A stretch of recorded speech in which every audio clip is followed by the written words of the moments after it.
this commercial airliners flying at 24,000 feet. Everything's working out real well. Then all of a sudden the plane lost its balance and begins to shift to the left and shift to the right radically and sway. At the same time, it hit an air pocket and it dropped 10,000 feet in a couple seconds. And all the passengers started to scream and scream and scream. Everyone screaming except this little girl. She's sitting in her seat reading a child's magazine, and she's just reading the magazine while everyone else is screaming. The pilot made an emergency landing.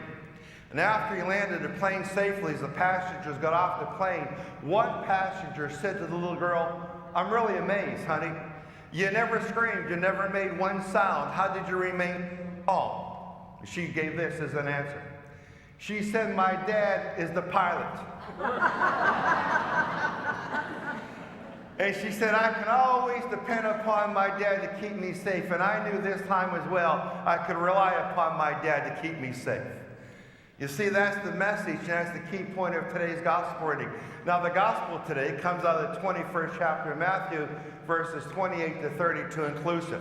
In this gospel reading, Jesus wants us to hear, to understand, to learn, and then to live one simple little message. But before we get to that message, we have to figure out an answer to a question that Jesus poses in today's gospel reading. Let's take a look at verse 29 and 30 of the 21st chapter of Matthew. Now, this is Jesus Christ speaking. So Jesus Christ actually says this: "What is your opinion?" And then he poses the problem. A man had two sons. He came to the first and said, "Son, go out and work in the vineyard today." He said in reply, "I will not," but afterward changed his mind and went. The man came to the other son and gave the same order. He said in reply, "Yes, sir," but did not go. Which of the two sons did the father's will? Now, what I want you to do is just look at those two verses. Study those two verses for all. I'm going to stand here. I'm not going to say a word. I want you to study those verses. I'll give you about 15 seconds to come up with your answer, and then we'll see what your answer is. Go ahead and study.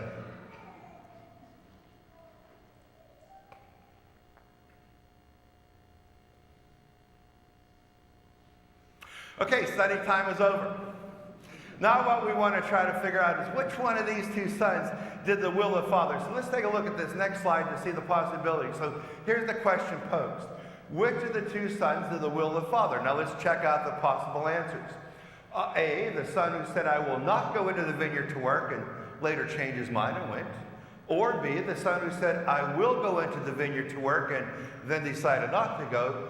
Or C, none of the above. Now, you know what the problem is, and the answer in the message of the gospel reading is going to be predicated upon the correct answer. So let's just say A, for instance. By show of hands, how many people believe that A, the son who said, "I will not go into the vineyard to work," later changed his mind and went? How many people believe that is the answer? Raise your hand loud and proud. Okay, that's a lot of folks. I'm going to say that's about half. You know, and the bottom line is you look at that and you say, well, the guy said no, but he did go, and he deserves some credit for that. Let's take a look at B. How many people think this might be the answer? The son who said, "I will not go into the vineyard to work," then decided not, "I will go into the vineyard to work," and decided not to go. How many people think that guy did the will of the Father? Raise your hand. Okay, it looks pretty unanimous. No one believes that guy did. Well, then let's check out number C. How many believe none of the above? Neither one of the sons did the will of the Father. Okay, it turns out to be that's the answer. C is the answer. Now, why it is the answer? Because you might be sitting there and saying, yeah, but you know, guy number A, the guy who said, "I will not go," and then decided to go out in the vineyard, and at least he went eventually, not initially, but at least he went. He deserves some credit. Well, it's C, because what did the Father want from his sons? He wanted what from his sons? What is it? Okay, obedience. That would have been one of the things he would have wanted from his sons, but even because these are not grown sons, so it's not going to be the same kind of obedience you're going to want from an 11 or 12-year-old as you're trying to teach them to listen. Now, these are grown men. He wants what from his sons? Respect. It's the same thing that every one of us, one from any family member we have, if you have a friend, you really want this, and hopefully you get this from a family member or a friend. What did he want from his sons? Not only, the truth, definitely the truth. He wanted to be able to do the same little thing that gal said when he asked the question, why weren't you afraid when the plane started to waffle? And she gave this answer. She said, I can always depend upon my dad. I can always rely upon my dad, and I knew I could depend upon him and rely upon him this time. What did that dad want from his sons? He wanted to be able to depend upon and rely upon his sons, that's all. He wanted to say, sons, look, give me your answer so that it is good as gold. He would have been very pleased with the son A who said, I will not go in the vineyard to work. And if that guy never went into the vineyard to work, at least the father would have been able to say what? I can count on that son. Because when he says yes and when he says no, that's what he does. Now, he didn't go out to work in the vineyard. I'm not excited about that. But he also never changed his mind. I can depend upon him for the truth. I can trust him for the honesty. I can rely upon my son. And number B, that didn't work out. The guy who said, I will go and decided not to go, what the father's saying is, I can't depend upon my kid. You know, when you have a friend or a family member and you call up that family member, you say to the family member, I need your help. And they say, what do you need? And they say, well, I have an eye doctor appointment on Thursday.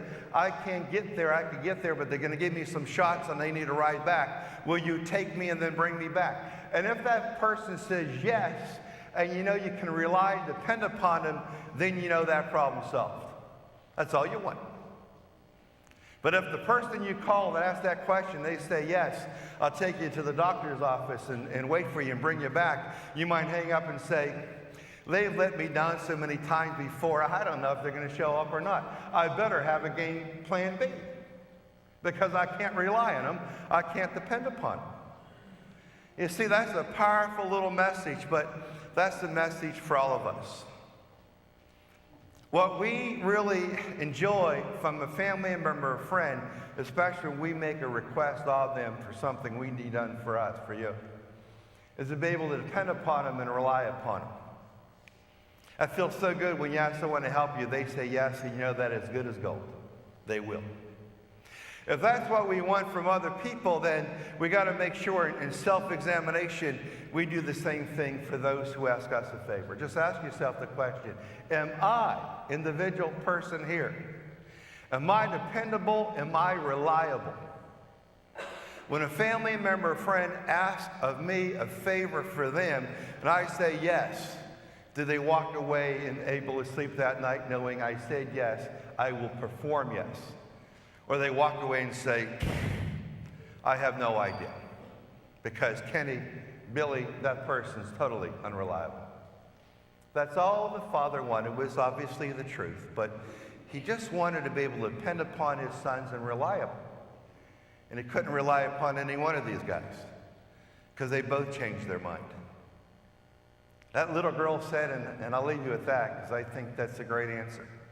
Why weren't you scared when everyone else is screaming? And she has so much faith and trust in your father, she said this, because my dad is the pilot. And I knew I could depend upon him and rely upon him to keep me safe. Why?